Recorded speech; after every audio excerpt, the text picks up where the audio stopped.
ولا استخدام وبابا يقبل العكان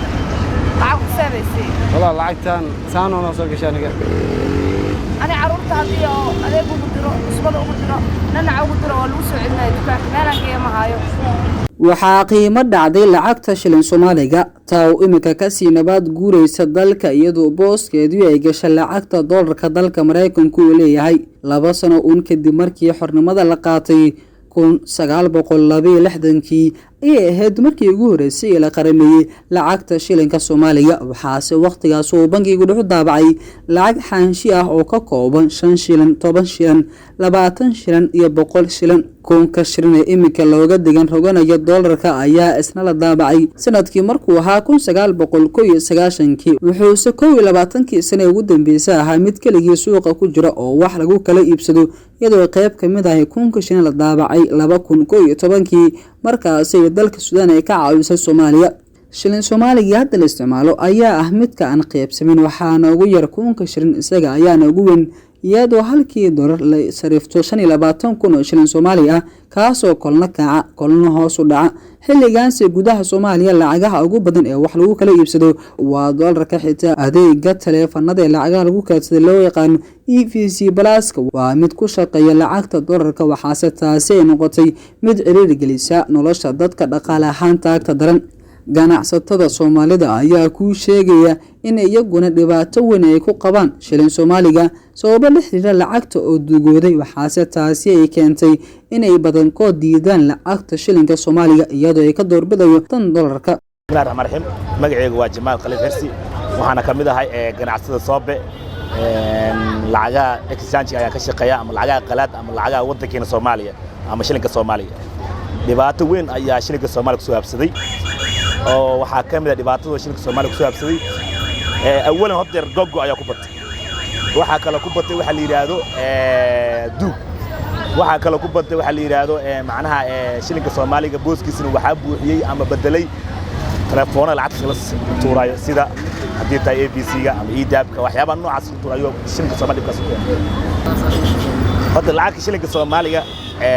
dhibaatadii horta wuxuu ku soo habsaday markii ahayd sanadkii adiga baarihii 10 iyo 6 ayaa u dambeysay shilinka Soomaaliga xooliga inuu socdo hadda wuxuu noqday shilin Soomaaliga inuu ku soo koobto dadka guryaha dhiso si dhismooyinka injineerada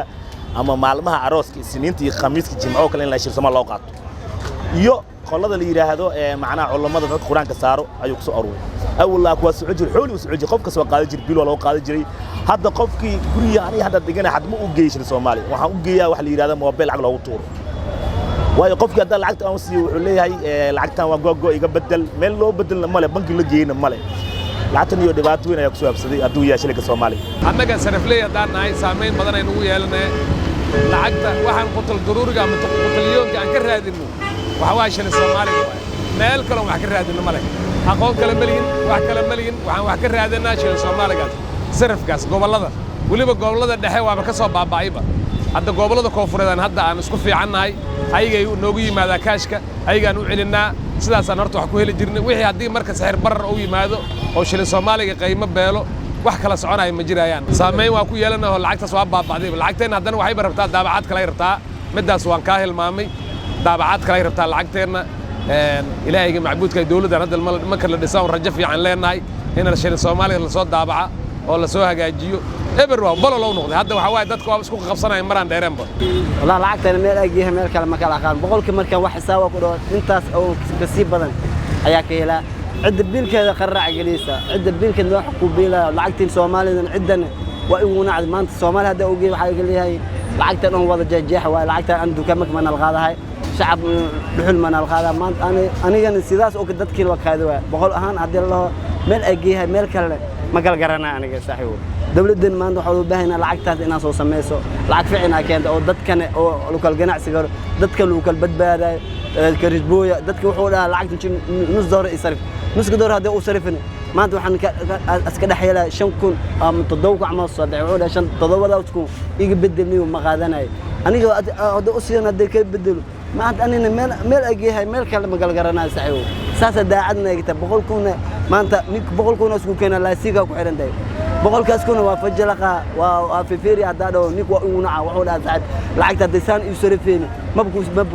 ma ii tuurisay lacag ii soo celi dhankii dowladda Soomaaliya ayaa sheegtay inay qorsheynayso inay daabacdo lacag cusub oo shilin Soomaaliya waxaase wasiirka maaliyaddu xilligaasi soo bandhigay nashqada 5 shilin 10 shilin oo noqonayso lacagta cusub ee shilin Soomaaliga lama soo oga halkii ay ku dambeysay meel marinta qorshahaasi waxaa qiimo dhacday lacagta shilin Soomaaliga taasoo imika ka sii dabargoyso dalka iyadoo ay badalkeedu ay gashay lacagta dollarka Mareykanka oo lagu bixiyo mushaaraadka shaqaalaha dowladda kuwa ka shaqeeya xarunta xalane iyo suuqyada waaweyn ee guud ahaan ku yaala gobolada dalka Soomaaliya dhankasta eeg waxaa nasiib daro weyn ah in dalka gudihiisa aynu imika wax miisaan ah ku lahayn shilin Soomaaliga waxaana badi dadku ay ku talinayaan in ay laga marmaan tahay in la daabaco shilin Soomaali cusub oo qaybsami kara lacagta anisaana ay soo gashaa minta dadka nan oo dib qabnaa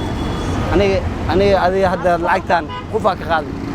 sama baaba waa wax laga qaato malaasiyana waa way jeexan tahay marka boqolkiiba 10 baaba aad soo baxayso marka waxaan doonayaa boqol nadiif oo saan oo soo ah horta lama heli karo bal horta kaniga qababiga bedela ka haysi wallahi ma heli gidi lacag nadiif oo socde Soomaali lama heli lacagtaas inaan dawladda inaan soo sameeyay lacag kale ma jirto lacagta waa daacad ka tahay waan u jeedaa guud ahaan Soomaaliya waxaa sii dabargoysa lacagta shilinka Soomaaliya isticmaalkeeda waxaa caasimadda Soomaaliya ee gobolada dalkeenaba inta badan laga isticmaalo lacagta dollarka taasoo saameyn badan ay ku yeelatay guud ahaan isticmaalka lacagta shilinka Soomaaliya ay daaqada ka saartay xabilooyinkii ugu dambeeyay muqdisho guud ahaan ku soo badanayo isticmaalka lacagta dollarka gaar ahaan shilata kisinti oo dadku inta badan isticmaalayaan Ismaaciil Ibro Xasan muuqaal baahiyaha SBTV muqdisho